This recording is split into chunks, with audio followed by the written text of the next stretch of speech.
No intro music? No intro music. Hey guys, welcome back to another episode of Explain It with myself, Caroline, and my co-host, Ingryd Hernandez. Hello. Today we have our special guest that I've been talking about forever, one of my favorite people. I don't even know, I'm probably fangirling and kind of scaring you a little bit, Michael. I message you all the time on Instagram, but Michael has been one of the biggest helps to me in my journey of trying to help more people that are going through a really tough time in their life, which is foreclosure. So I'm really excited for today. We're going to be covering a lot of information. If you guys do not have your pen and paper, I would get one. Also, this is a free podcast. So if you guys would, please, we want to just help as many people as possible getting started in real estate or struggling with a foreclosure in their own situation. So please share this, like this, tell other people about this episode, and make sure that you follow Michael Franke on Instagram. We'll give you all this information as well. But Michael, thank you so much for coming on. I'm going to let you kind of introduce yourself. I know that you used to be a math teacher and now you were in real estate. So how did this all happen and who are you? So my name is Michael Franke. I own a company called East West Properties here in Kansas City.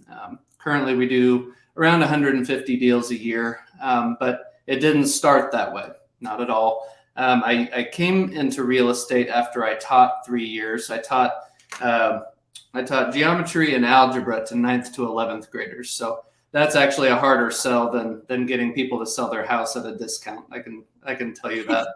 But yeah. After my 3rd year of teaching, it just didn't seem like a career that I could do for 30 years. And I had to work really, really hard to make 30 or 40 grand a year. And we just weren't getting ahead at all. And we were living very cheaply, but it just wasn't working out. So that summer, after my 3rd year, I talked to my parents. I was an HGTV guy, so I was always watching like Property Brothers and stuff like that, different flipping shows. And I was like, I'd really like to flip a house just once. I didn't know anything about it, had no skills, but we went and bought this cheap little house and spent all summer flipping it. I think we ended up making like 18 grand on it. And it was just proof of concept. And it just took off from there. So I think our first year, we only did 3 deals or so. And then each year from then, it's just grown over time to where we are today. Perfect timing. Sorry, I forgot to take my phone stand.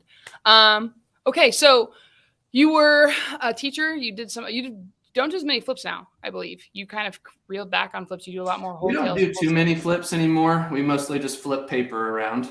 But we still do a few. Paper flip. It's okay. Yeah. Okay. Well, cool. Well, I'm going to get straight into my questions. And unless Ingryd, I have a lot of questions. So I'm going to let you, because I know I kind of hammer home my questions on most of our guests that we have. So do you have any questions for Michael before I take the mic for a while?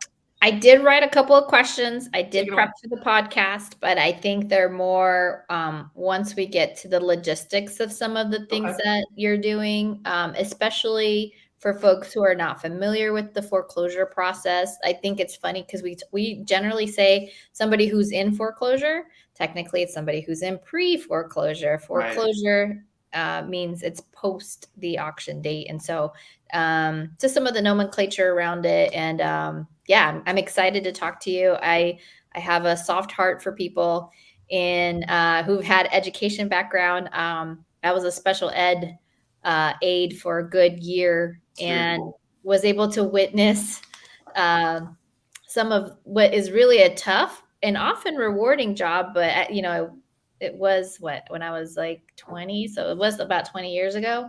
My God, I'm that old. But, I love seeing firsthand just how amazing teachers can be. So I'm excited to hear you say how you transition from that one career to the other. As many of us who are in real estate, we contemplate, how do I transition? What is it like to get started? So I'm really happy that you covered some of that. Awesome. That was actually my first question of it's one of my questions, how you decided to get into door knocking. So why don't we just open up with that? So what made you decide to switch? So it was interesting. When I started in real estate, I didn't know anything. I didn't know you could buy a house off market. I thought you had to go through an agent. So my first probably year, I just worked with an agent. So don't think that when you get into this business, you have to know everything. You don't. It's just getting a little bit better every day. But how did I get into door knocking? So this was about 3 years ago.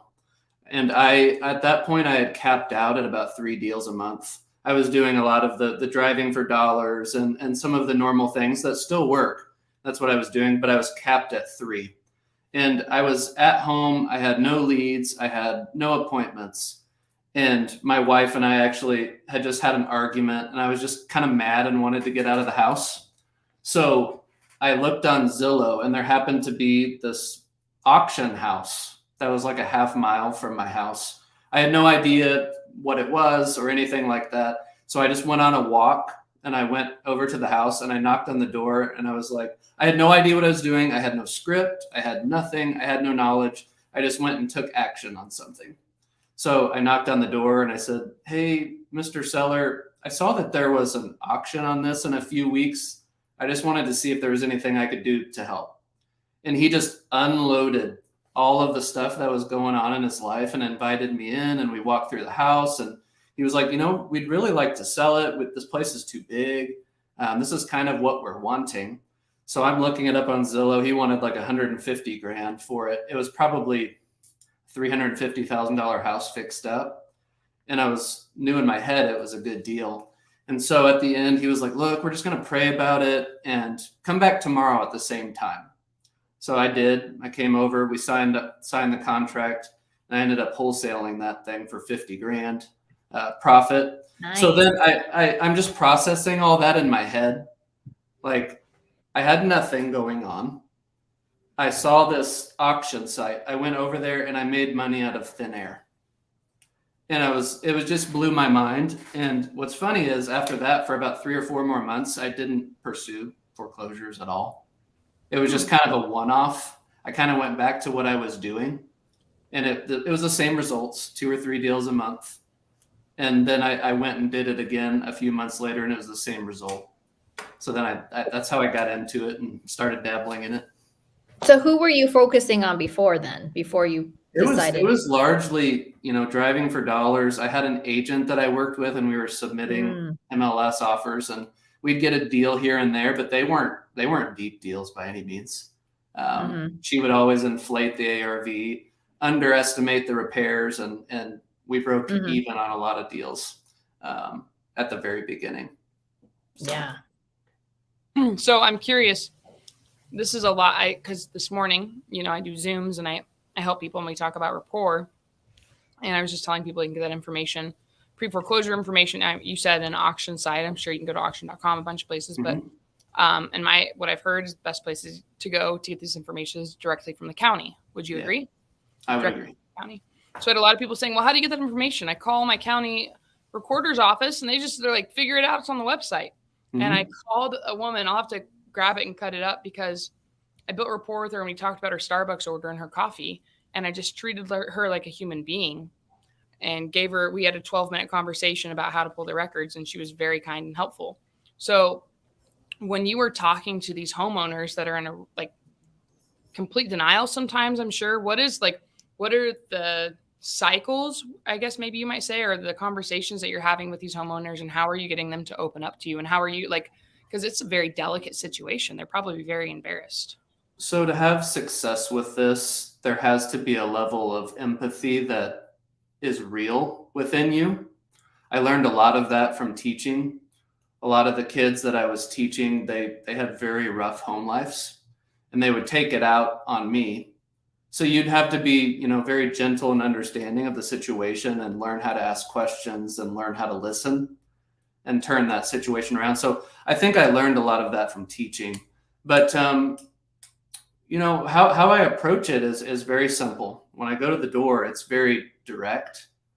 Hey, my name's Michael. I noticed that your lender has a foreclosure sale scheduled 2 weeks from today. I just wanted to drop by. Hopefully everything's okay, but I just wanted to see how I can help. It's very simple. It's not, I'm here to buy your house. It's none of that. I don't even talk about buying their house.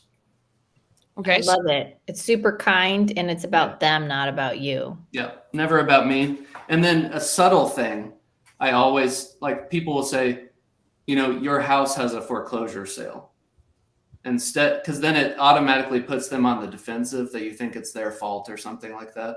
A small adjustment is, I saw your lender scheduled a foreclosure sale. That way you have a common enemy. The common enemy is the lender. Mm-hmm. And then what typically happens from there? Are they inviting you in their house immediately? Or are they like, no, I've already, I fixed it. I called my bank and it's all taken care of. So it goes one of two ways. One of three ways, really. They'll either say, yeah, I've got it fixed. Mm-hmm. They'll say, oh, I didn't even know about that. Or they'll just unload on you the whole situation. Okay. So obviously there's an element to it where most of the people are going to say that they have it taken care of. And to be good at door knocking, you have to get through that first barrier.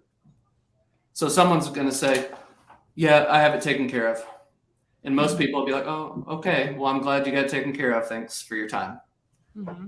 My line on that is generally, hey, I'm glad you got it taken care of, just so I can wipe it off my mind and not worried about it anymore. Can you just tell me a little bit about what you did to take care of it? They'll either say, well, I just took care of it. If they say something that's unintelligent like that, they haven't taken care of it. If they can say, hey, I got loan modification paperwork from my lender. I filled all that out. I sent it to them. We're in the process of getting that approved. They've told me that in the next few days, we should get the auction postponed. If they say something like that, more than likely they have it taken care of. Okay. Sorry, go ahead, finish. No, go ahead. So if they have taken it care of, do you just follow up? Because I'm guessing they don't always get wiped away. It might just kick. I always search for a micro commitment. Either a phone number, a next conversation, something. So if they have it taken care of, it's just something simple like, hey, I'm glad you have it taken care of. I know these lenders are overloaded with requests right now and they don't have enough staff. Weird stuff happens. So just in case, is it okay if I get your number? I won't bother you or anything like that. I just want to follow up maybe a week before the sale, make sure everything's okay. Okay. And then there's a question in the side chat over here. Hold on. So then he said there's a third. Okay, so we'd love to see what that third is. Yeah. So there's they either will say, I've got it taken care of. They'll unload everything about the situation, or they have no idea that the situation exists. Mm-hmm. So, and that situation, it just depends on what they're wanting. But I then go through and just walk them through all their different options. I know we talk about that a lot, all the different options of stopping the foreclosure. So I see myself as the trusted advisor, the guy that gives all the information. That way, when the time comes down the line and they're making a decision, they're going to think of who's the person that provided me the most value. It's usually me. And then at that point, if they decide to sell the house, there's no other option but me. I like it. Fantastic. Thank you. All right, I'm going to go to the question now before I forget it. So most of them will ask, oh, so how can you be of help? What is your response when people say, there, thank you. JOCT Global asked that. Okay, so most of them will ask back, how can you be of help? What is your response, Michael? So I walk them through all 5 of their options. I go with 5. It's just a little bit more simple. So I'll tell them, your first option is always your best one. It's reinstatement. Reinstatement just means the amount that you're behind on your loan. If you can come up with that amount of money, send it over to the foreclosure attorney, issue over. Do you know about how far you're behind right now? They'll say 10 grand, something like that. I'm like, is that an amount of money that you can come up with right now? Could you ask family or friends? Could you touch into a 401k? Is there any possible way you can come up with that amount of money? No, I can't. If they can, I encourage them to do that. Then we end the conversation with trying to get a phone number or something. But if they can't, say, the second option you have is a loan modification. Have you talked to your lender about trying to modify the loan? Yeah, they've been a pain in the butt. They won't work with me. They send me paperwork. I fill it out. It gets lost in the mail. Whatever the excuse is that they can't get it done. And generally, they aren't doing many loan modifications right now anyway. Yeah. But the third option, you could file a Chapter 13 bankruptcy. I tell them that's my least favorite option, but it's highly effective in a Hail Mary situation. So if you're out of time, I can refer you to a gentleman that can file Chapter 13, and that'll buy you another 45 or 60 days. in Missouri. So they say that, well, I don't really want chapter 13 in my record. And I was like, okay, well, the fourth option would be a cash sale. You could sell the property to any person of your choice before the sale, put some money in your pocket, and we could give you some post-possession time, help you find new housing. Sometimes they're interested in that. Most oftentimes they want to stay in the house. Mm-hmm. So that's when you can bring in SubTo. Obviously don't like to keep people in the house with SubTo, but you can pitch that and then tell them all about SubTo and how you can catch up the back payments and then give them the option to potentially stay if it's a situation where it warrants them to be able to stay. But really, you're just walking them through all those 5 options, and it's almost like you explain it in a way to where they can either choose an option or they can disqualify themselves and move on to the next one. And oftentimes that first appointment is just a seed setting appointment. You're just walking them through all their options, gets their mind going. And then you have trust with the seller, get their contact information, and just keep following up with them. Are you door knocking these folks when they're already at the end of the line? Because one of the things I didn't hear you say is listing, but I also heard you say, 2 weeks from auction, which makes sense that a listing situation wouldn't work. Yeah. So in Missouri, when something enters into pre-foreclosure, you have about 21 days. So there's not a whole lot of time. Whereas I know other states, it's a lot longer period to where you could list it and maybe you could sell it. But in Missouri, it's a pretty tight timeline. Wow. Well, that also kind of gives you an advantage because it does. One of the things that is difficult for Arizona when you have a 90-day process is that then that seller goes through the whole, what's it called? The grieving process, right? They're in denial, they're angry, like all of those things. And so I think Pace even talks about this, like the people who are most receptive are the ones right at the very beginning, like right when they're getting a notice, or right at the very end. But the people in between kind of are those folks who tend to be the ostrich. Well, it's interesting. Folks. Yeah. In Missouri, you have 2 phases of foreclosure. You have an appointment phase. Basically, a lender appoints a third-party foreclosure attorney. There's no foreclosure sale yet, but it's acknowledged that they're behind. So we go after those leads, and we'll often sign those the day they come out. So you have those early adopters, like you said, that they're a little bit more responsible. They want it taken care of. They want it taken care of now. And there's really no deals to be had in that middle period before there's a foreclosure sale. Then we sign I did the math the other day on the last 50 deals we've signed out of foreclosure, and we've signed them about 5.25 days before the foreclosure sale. So it's just kind of an interesting little tidbit. So we've kind of changed our strategy a little bit, knowing that information. So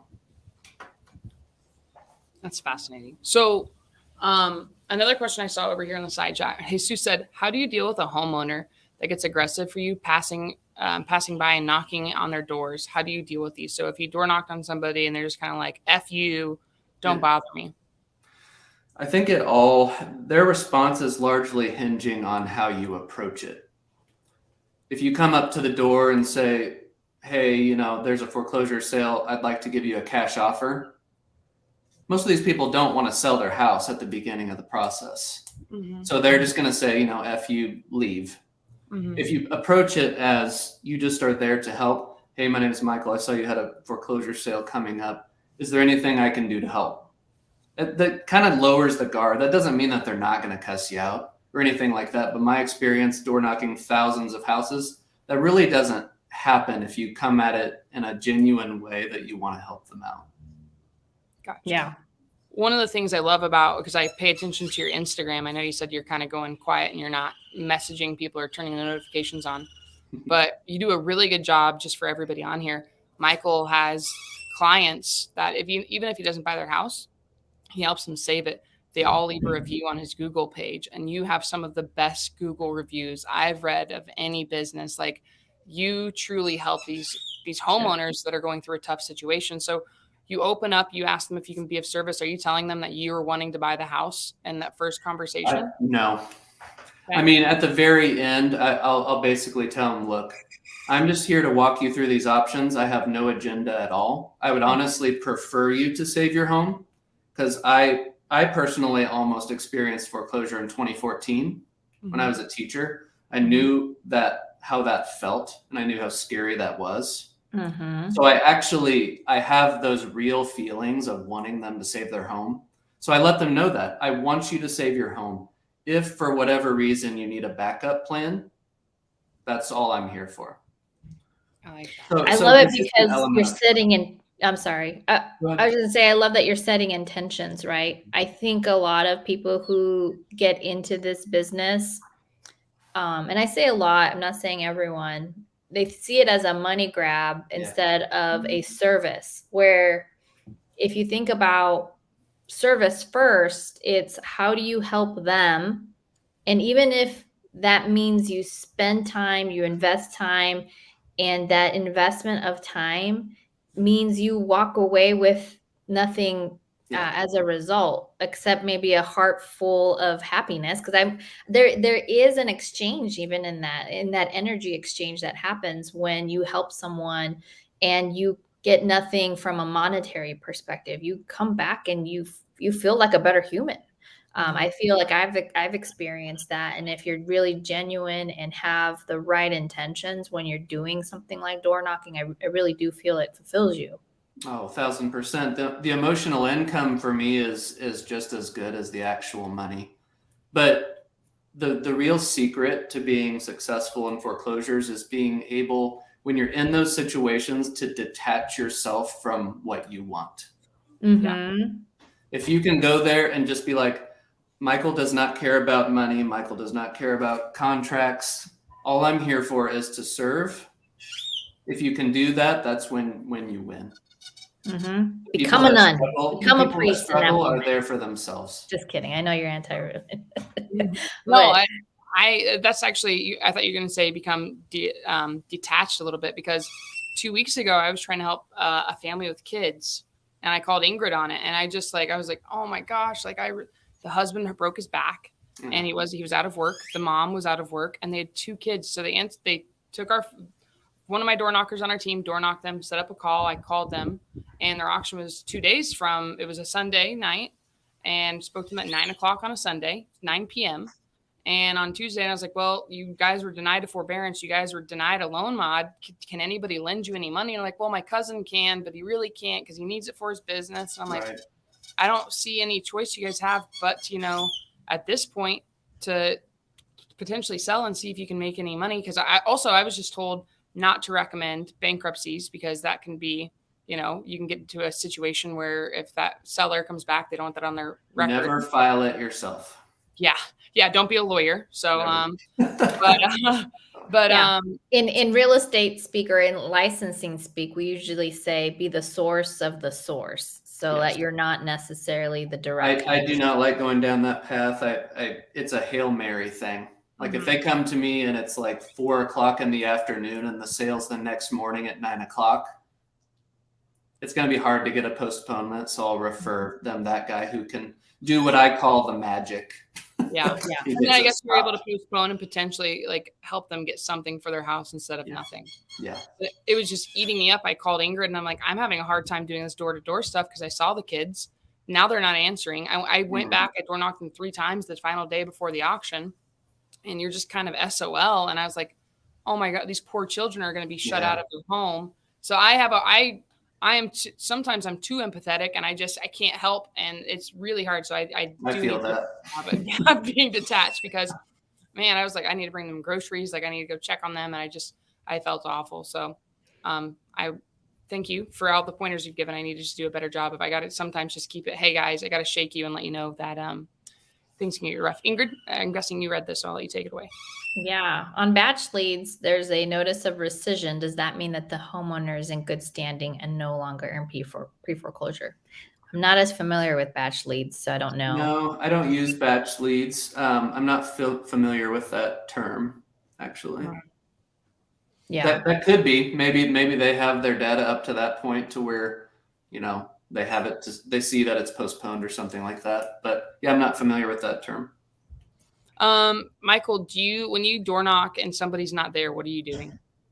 So there's several different things. I always leave something. Okay. So it could be a door hanger, it could be a sticky note, it could be whatever.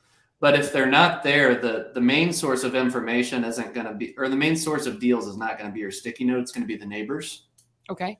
So oftentimes, if you look around, neighbor left, right, across, there's someone outside, there's someone getting something out of their car.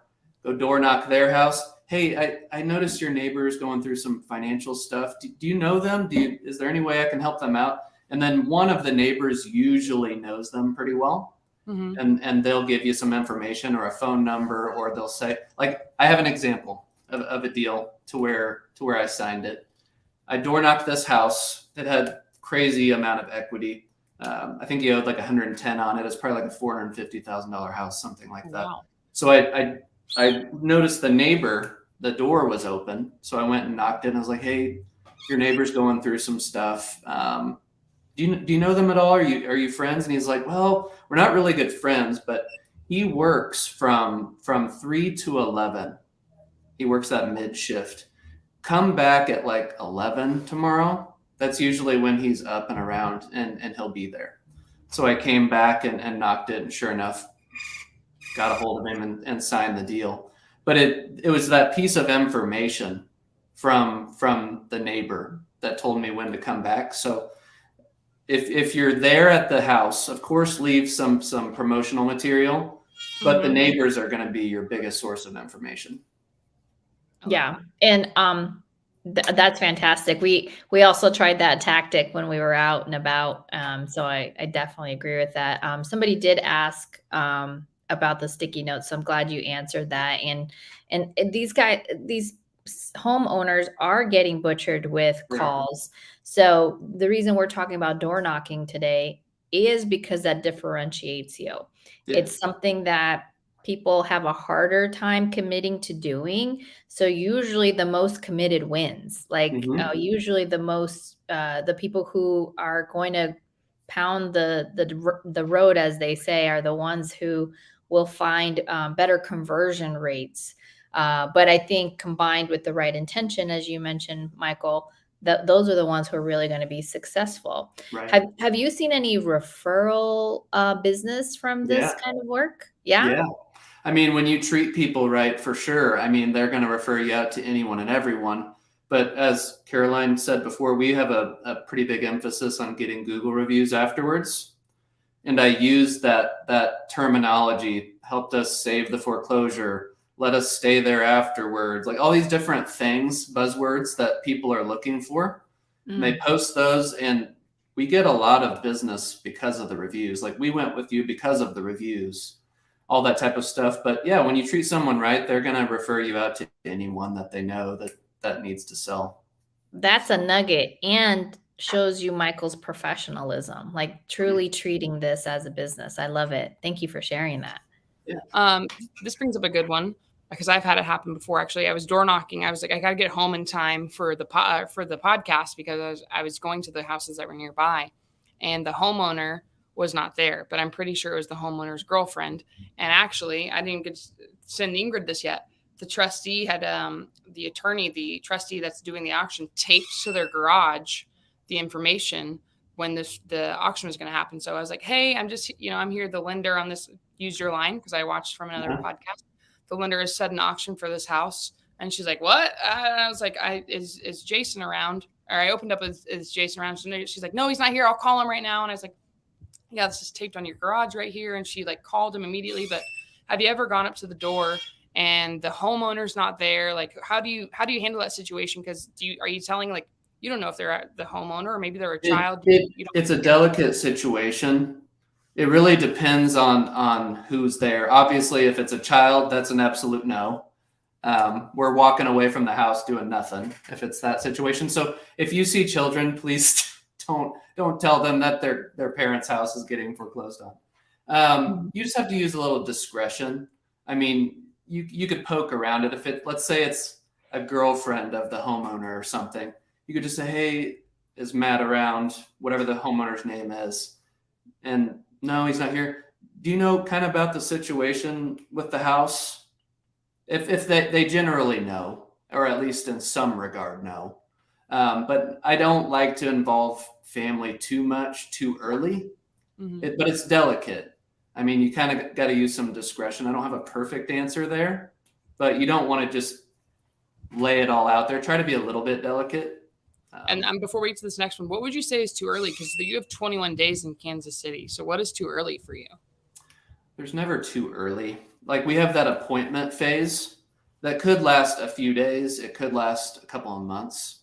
So we're getting those people pretty early. And there's the early adopters that take care of it. Then there's the people that put their head in the sand for a couple of months until it's the last second.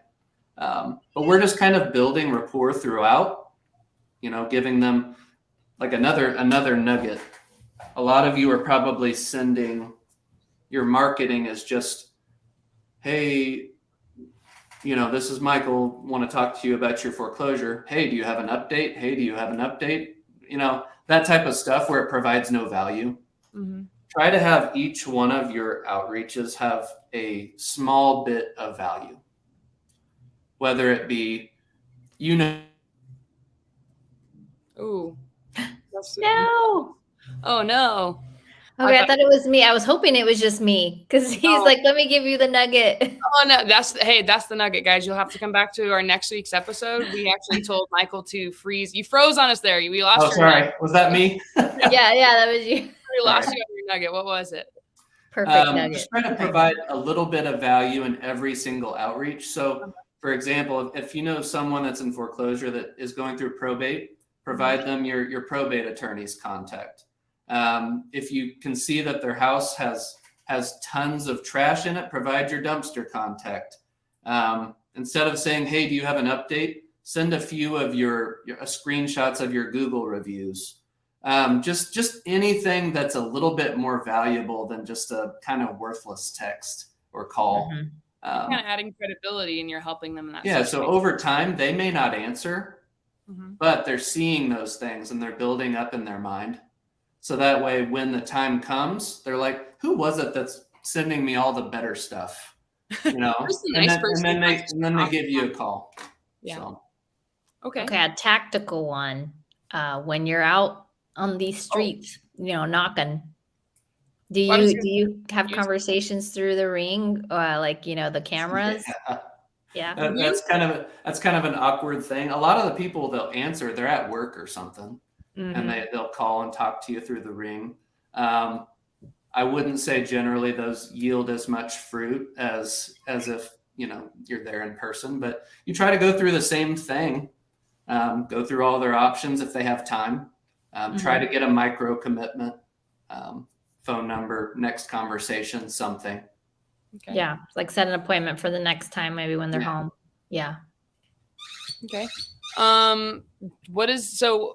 Oh, there you go. I'll do this one. Do some in foreclosure ask you for a loan? So if you see somebody who's in foreclosure, hey, would you lend me the money to get up right again, $10,000? Yeah. There's a lot of people that are like, look, I'm okay with you making money. Could you just lend me the 10 grand and I could pay you interest on it?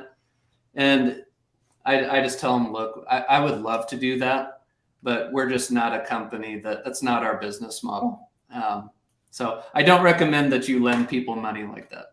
So that's why you could say something like, we're not a consumer lending group. Those have different. And a lot of times they understand if you approach it in a way to where it's like, look, I'd love to give you the money, but that's just unsecured money. And you seem like a lovely person, but a lot of the people I work with maybe aren't so much good people. And I just can't do that as a business practice. They understand. I like that. Did you see this big one? I'll let you do them. I'm not even paying attention to those. I got my questions. I just saw you do it. Oh, okay. So they have a seller who's in foreclosure and the auction is in May. Her name is on the deed with her husband, but not on the mortgage. So what can she do to get him off the deed before the foreclosure? Are they divorced? Yeah, right. I guess it depends on the laws of that state, right? Like here in Arizona, if they're married, if depending on how they took title here in Arizona, it would mean that the wife has the ability. What is that called? The affidavit of heirship or something like that? In this particular situation, I don't think that's what she's talking about. I don't think anyone's dead. I think she may be talking about. I think she may be talking about a divorce situation. So it's very common to where a lot of the situations they'll get divorced, and a lot of times from what I've seen, the wife will stay in the house. The divorce decree will say, "Yep, you get to stay in the house with the kids." But then the husband never signs off on the quitclaim deed, giving her complete ownership and control of the house. So a lot of times you're having to track down these spouses that are kind of estranged from the situation and track them down before the sale, get them to sign what they need to sign. Actually, that happened to me. It happens a lot. Yeah. I had a couple in Round Rock, Texas that were divorced. To your point, they had it in the divorce decree that he got the house. Yeah. But she was still on the deed. So we had to get that rectified. And sometimes it goes smoothly. Sometimes you kind of got to offer people a little extra money to incentivize them to do things. But sometimes it always can be done. He's in foreclosure. Yeah. Yeah. All right. I have one that I saw further down. Do you ever text or call before you door knock as your first contact? So I use every form of outreach that you possibly can. So we text, we call, we send direct mail, we send email, we door knock, we Facebook message. Facebook messages are fire. But yeah, I mean, I have stuff that goes out the first day. But to me, the biggest form of intel is the door knock, because you can meet the person, one. If they're not there and it's vacant, okay, now I need to research it and find these people. You can talk to the neighbors. You can just see what the house looks like. You just know everything about the house. So I like to get my team out there to door knock it at least 3 to 4 times during the process. But we like to get out there early just so we know more. But I don't think there's anything wrong. I mean, there's not a right order. It's not like it's better to text or it's better to call. The best thing you can do is just do the outreach. Yeah. Yeah. And do it consistently. Mm-hmm. Okay. Go ahead. In Kansas City, you have to have your license now for wholesaling, right? No. I think that's how it is in Illinois, not in Missouri or Kansas. Interesting. Okay.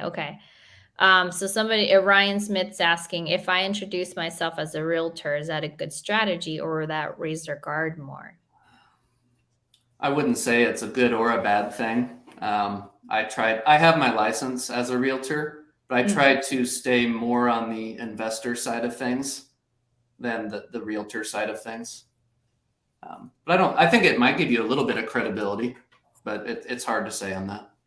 Yeah, I would agree with you. I have my real estate license too. And it's not about you. If at the point comes across where you need to reveal that you are a realtor, I think you could, if it's one of those options, right? Like, again, depending on your state. Here in Arizona, I'm actually working with one right now that Caroline spoke with, that we do believe that one of his best options is likely to list. Yeah. And so because I have my license, again, we have, if it was a cash, if it was a creative, if it was list, like, I love that we have all those tools in our toolbox. And it's why I always preach, if you are thinking about getting your license, just go get it. You may as well. Here's that you have to disclose. You don't have to say it in the first 2 sentences you have a conversation with someone. You just have to, at very minimum, have it written so that they are aware that you're licensed. Mm-hmm. It's interesting. I'll end up having really good conversations with people. They'll share their whole life story and they're like, "Are you licensed to do this?" It'll just randomly come out. So at that point, it's like, "Yeah, I'm licensed. I can do this." And then they're appeased. So I think it is a good thing to have your license, because people see that as, an authority thing. Like, you know what you're doing and you should be there. Yeah. Professional. Mm-hmm. Yeah. One question that did you already answer this one? If I'm doing door knocking to help pre-foreclosures, do you recommend having a Google map, Facebook, Instagram page, website? Does it make you look more official if you have one of those? If you have a Google business account? That's what they meant to say, but they said Google Map. Yeah. We have a Google business account, East West Properties. You can see all of our, business hours, business address reviews for sure. Do you have your own website as well? Besides, how much traffic would you say goes to your website? So it's interesting. Sometimes you can't really track where the deal comes from because you might drop by and you might give them a business card, but then they look up your company on Google, then they go to your website, then they call from the website. I mean, it comes from anywhere and everywhere. But yeah, the leads come from any source. It's hard to say, but people are more and more online. So if you have a presence on Google, they're going to notice that, especially when they have other guys or gals drop by and they look up their businesses and they have 2 reviews and yours has 100. I mean, make a difference. Credibility makes you legit. Yeah. What would you say is your biggest obstacle in helping homeowners? Two-part question: in helping homeowners and also your business in general. The biggest obstacle isn't getting the contract. The biggest obstacle isn't stopping the sale. It's usually finding them housing afterward. So you got to imagine these people, their credit's not good. They don't have any money unless I can get them as much as I can at the close of the house. But finding them housing in this market where there's very little inventory and landlords are stricter than ever on their standards for things, finding them housing is a challenge. Are you finding them housing typically? You're like, I will help you find. A lot of times these people are in a position to where they can't do it themselves. So we have to assist. So I have a lady on my team that does that for us. It's still a challenge, but oftentimes you're not going to find what you want on Zillow for rent or whatever. It's going to be one of those like mom and pop for sale, or not for sale by owner, but for rent signs out front. And I have a few areas in each city that I know that those pop up. So sometimes you literally have to go drive those areas and find those signs and give them a call and be like, look, this person's been a little bit down on their luck. They have some money from the sale of their house. They could put 6 months or a year of rent up front. Is that something that you could live with? Type of deal. And a lot of times, you'll find someone that has a heart for giving people second chances. But that's my biggest challenge is finding people housing. Okay, so that's the biggest challenge. And you'd say the same with on your business side as well, just finding people housing. Yeah. Okay. What are the most common objections you get from homeowners when you're helping them? In terms of like denial of the situation or and then how do you redirect and say on because you have 21 days in Kansas City, like that's a really short time of like, hey, we can't sit in this denial stage forever. Like I know you a lot of the time the most common one is, I've got it taken care of. And you really just have to be willing to push into that. You can't just accept it because their first instinct is to put up a wall. When you're there.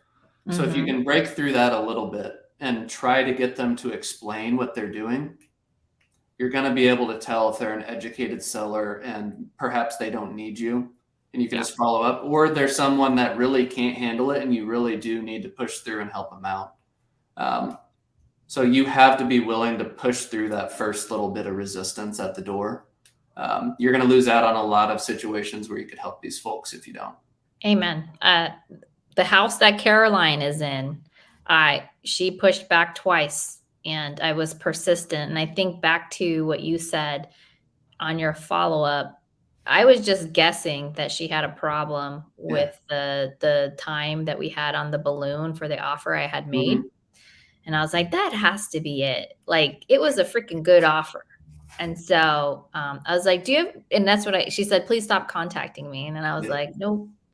And mind you, I'm licensed. She knew I was licensed. And so I know I was gambling a bit because technically she could have reported me for harassment, but yeah, like at the end of the day, it was exactly what she needed to hear. So, and a lot of these people, they're going to wait till the absolute last hour. They're going to try to fix it themselves. But I see it as my moral responsibility just to stay in front of them so that when the time comes, I'm there. Yeah, that's the way I put it in my head too. I was like, at the end of the day, even if I get in trouble, I was trying to help. So I'm okay with that. Well, it's funny that I've had people that have been very angry and rude to me throughout the whole process.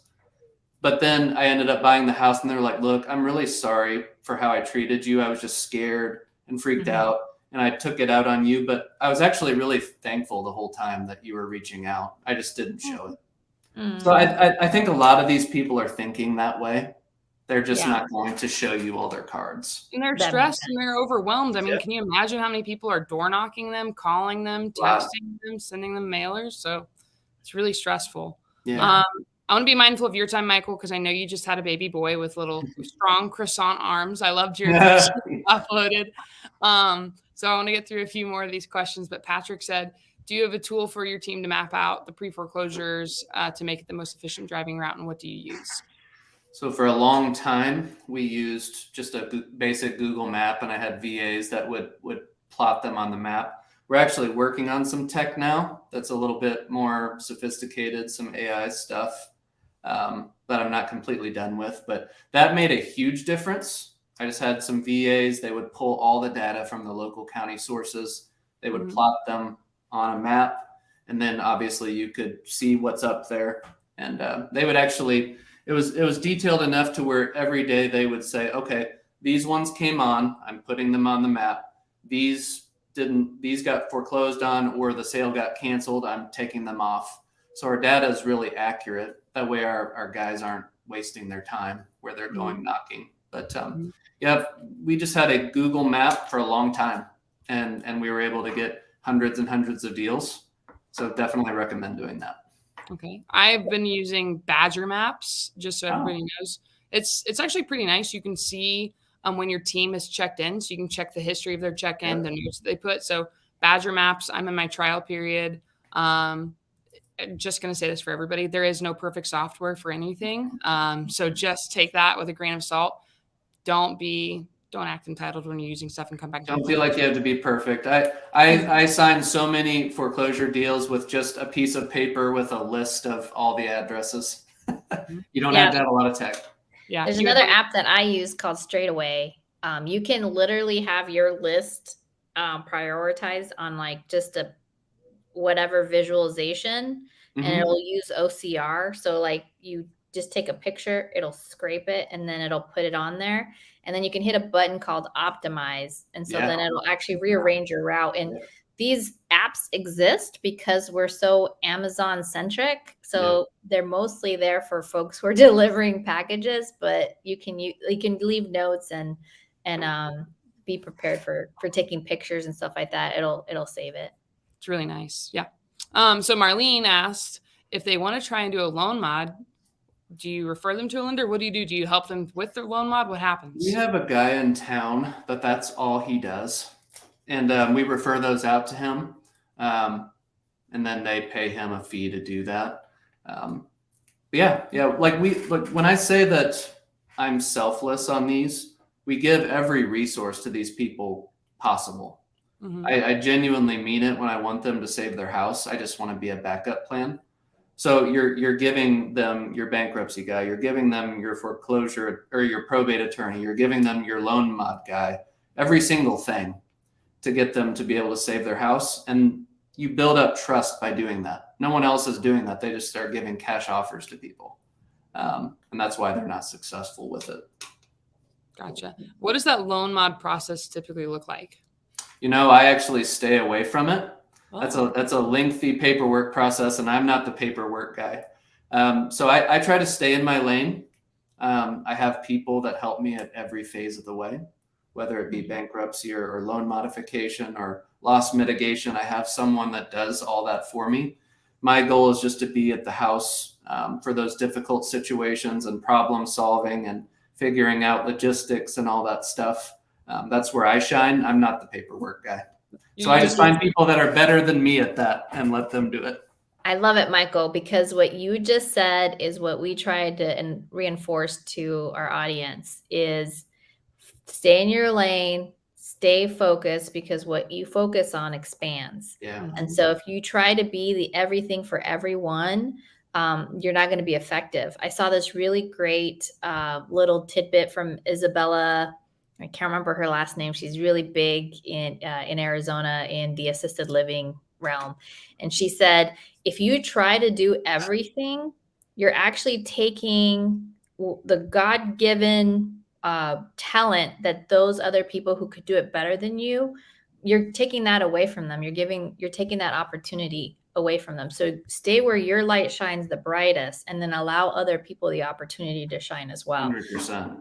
Yeah. And a lot of people will think that, they're the person that's supposed to do it. No one can do better than them. Mm-hmm. But I've found people over the years, they have expertise in a very specific area. And it's like, they're just better than me. Like I have a guy now that used to, I'd have people that maybe we were buying the house from, maybe they should be in assisted living. And I would try to find them places for assisted living. And it was just a nightmare. I didn't know anything about that. Now I have a guy that is his job, is placing people into assisted living. So I found this guy, and he's just a whiz, and he takes care of everything. So it's just finding that team for every situation. It just enables you to help more people because your mind isn't clogged with stuff that you don't quite understand or you're not good at. So Michael, what's more important to you, information or relationships? Both. Oh, you're the first one that said both. So information is what we're good at with our company because we know where to be and when. So data is huge for us. I mean, whoever has the best data wins. Mm-hmm. So that's always our goal. But relationships are also huge because they enable you to move forward faster. Whoever has the best data and takes action wins, right? Correct. So, mm-hmm. Nice little extra tidbit. Well, again, I want to be mindful because you have two little ones. And you're fine. We can go for a little bit longer if you have some stuff. Oh, cool. Well, then I just want to ask one thing. So, Michael, if you could go back in time. Wait, I have one question that's a little bit technical. Okay. So ask your questions in the side chat so we can get to them and get Michael out of here in time, spend time with us. So this is one of the ones I wrote before we met. I've been told, write your contract so that you can help postpone your foreclosure, right? That's what you present to the lender. So if we can kind of walk through that a little bit, but what if you have a creative offer and not a cash offer? What kind of stickiness does that have? Or what? I just had this situation. Yeah. I was buying this house down at the Lake of the Ozarks, which is like 2 hours south of Kansas City. I was going to buy it creatively so that we could have like a company retreat type place. And so I'm trying to get this thing postponed so that I can close on it in about a week. But the lender was like, look, we don't know what all these, I knew that the lender was going to throw a fit about SubTo when it was that close to the foreclosure sale. So we had it signed SubTo, and I just inherently knew that the lender was going to be like, no, we need this to be paid off. So we then had to write up a separate purchase agreement that was just a cash purchase agreement just to send that over to the lender. So sometimes you have to finagle a little bit to give them what they want in order to give you a postponement on the sale. I don't know if that made sense or not. But so you went in, you made it as to postpone the sale, you gave a cash offer and that postponed the sale, and then we had because she wanted to stay in the house for a few months. So we bought it SubTo and we're going to keep it long term. But the lender wanted to just show that the note was paid off. Gotcha. So we had to go in and then do a separate little cash sale document that just was a placeholder to satisfy them. Lake of the Ozarks is a nice area. I went to camp at Camp Kanakuk. My family, we've already talked about this. My family's from Kansas, so that's a good area. Yeah. Cool. Do you have any more questions for me, Ingrid?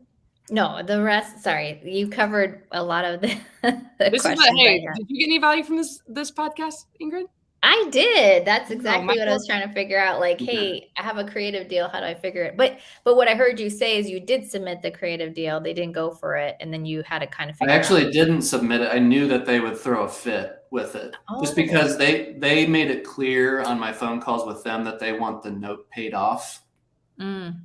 So I went ahead and filed with them that cash sale, but we're going to end up buying it SubTo. So yeah. Awesome. So you still asked for like a reinstatement, like what that would take? Yeah, we had that prior to, but then we ended up having to get the full payoff and just submit something that was a little higher than that. Yeah. Okay. So how does that work when you're going to be buying it subject to? Are you catching up the pay? Are you catching up the mortgage and then just just kidding. So a lot of ours are our fee, buy-in fee. Usually they're $10,000 to $15,000 behind. Something like that is generally what ours are here. Sometimes they're way more, sometimes they're less, but I would say average 10 to 15. All right. Let's see. So you get it. The question was, so you get a signed contract as a fully executed contract and proof of funds and authorization letter for the lender. Yep. Yes. Okay, cool. Sweet. Well, now fun stuff. So Michael, if you could go back in any time in your life and talk to yourself for 2 minutes, when would it be and what would you tell yourself? Probably when I was 18 and I went to college and had no idea what I wanted to do. I just went there because everyone else did. I would have just told myself to go bet on myself instead of going to college. Okay, and bet on yourself how? What would you want to do? So I always knew that I was different than everyone else. I wouldn't say that I knew I was an entrepreneur, but I knew I was supposed to have a different path. I didn't want the 9 to 5. I didn't want to work for someone else. I wanted to impact other people more than just some basic job. And it just ate at me, and I didn't know what I was supposed to do. So if I could go back, I would talk to my 18-year-old self about finding clarity about what I really wanted in my life and to pursue that instead of what everyone else told me I should do. I love that. That's a really good conversation, especially at 18, because that's a lot of pressure. No one knows what they want to do at 18. No, nobody knows what they want to do at 20. Like you're just like trying to. I'm 34. I don't know what I want to do. I'm 41. How did you become a math teacher? I mean, you knew you didn't want to work for somebody, so you're like, public education. I had no idea what I wanted to do. And so I was like, I guess I'll be a teacher. Being a PE teacher would be the easiest because I just sit there and play dodgeball all day. But my parents were like, "There's no jobs in PE. You have to be a math teacher." I was like, "Okay." So my parents told me what I was going to do. Okay. All right. Hey, you know what? We learn a lot from our parents. Yeah. Yeah, this is going to be one of my other questions. So, Michael, how can you? I know Kansas City is your market, like the Ozarks, if it's a dope area. Do you work in Topeka? Do you work on the Kansas side at all? So people get confused on the geography of Kansas. Oh, I know it's Kansas City, Missouri, Kansas City, Kansas. But Kansas City, Missouri, and Kansas City, Kansas border each other. It's right on the state line there. People are very confused about that. Yeah, well, I don't think it's offensive fault, to us here. Who does that though? Like you're gonna confuse people. But yeah, we do stuff on the Kansas side and a few counties as well. But you just mainly stay right around Kansas City. We're within about an hour of downtown Kansas City for most of our deals. Okay, so that's your bread and butter. That's where you will buy. Will you JV with people? Sure. Close deals? Would love to. Will you help close deals outside of the state? If somebody needs help talking to a seller, can we reach out to you? Yeah. I mean, those conversations, they're really scary if you don't know what you're doing. But if you can hear them a bunch of different times, they really become less scary. They're really not. It's just having a genuine conversation with another human being. Yeah. Okay. So what is the best way to get a hold of you to potentially work with you? You can add me on Instagram at Michael_Franke. I'll actually share that so everybody can find it. So it's Franke. I've been pronouncing your name incorrectly, so I'm calling you Frank. All good. I hear all kinds of different ways to pronounce it. Oh my gosh. I was like, I saw him at the mastermind. This Michael Frank guy is incredible. There you go. Here is his Instagram. I'll throw it in the side chat so everybody can copy it as well, and you guys can have access to it. And then so just Michael, message you. What is a big goal of yours this year? Like, how can we help you obtain your goal?